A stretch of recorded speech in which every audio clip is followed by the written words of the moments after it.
Le palais présidentiel de Bissau cachait-il des secrets que Lisbonne vient de déterrer? L'épouse de l'ex-président Umaro Sissoko Embalo a été arrêtée dimanche dernier sur le territoire portugais.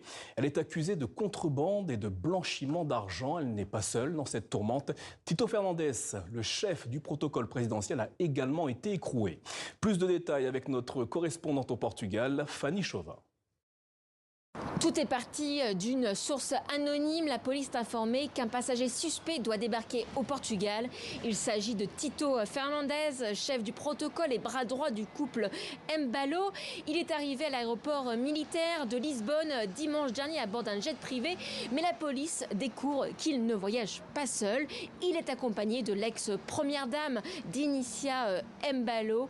Et avec eux, dans leur bagage, près de 5 millions d'euros en espèces. Alors, l'argent a été saisi. La police enquête sur la provenance de cet argent.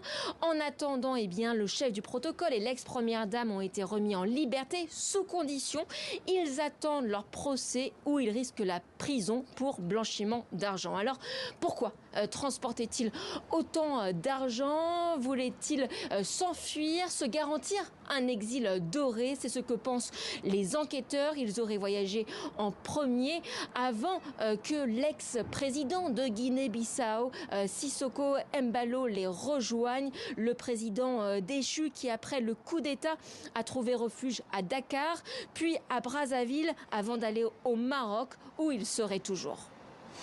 Et ce coup de filet est salué par plusieurs organisations de la société civile, comme le Frente Popular, qui dénonce, je cite, un régime au service du crime organisé. Fin de citation.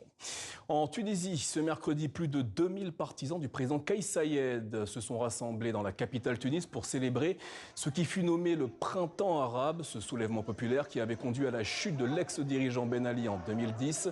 Et le slogan originel a quelque peu été détourné. Il s'agissait à l'origine de Le peuple veut la chute du régime. Ce mercredi, les manifestants scandaient Le peuple veut Kais Saied de nouveau, une inversion symbolique donc, après le tournant totalitaire et autoritaire du régime dénoncé par de nombreuses ONG dans le pays.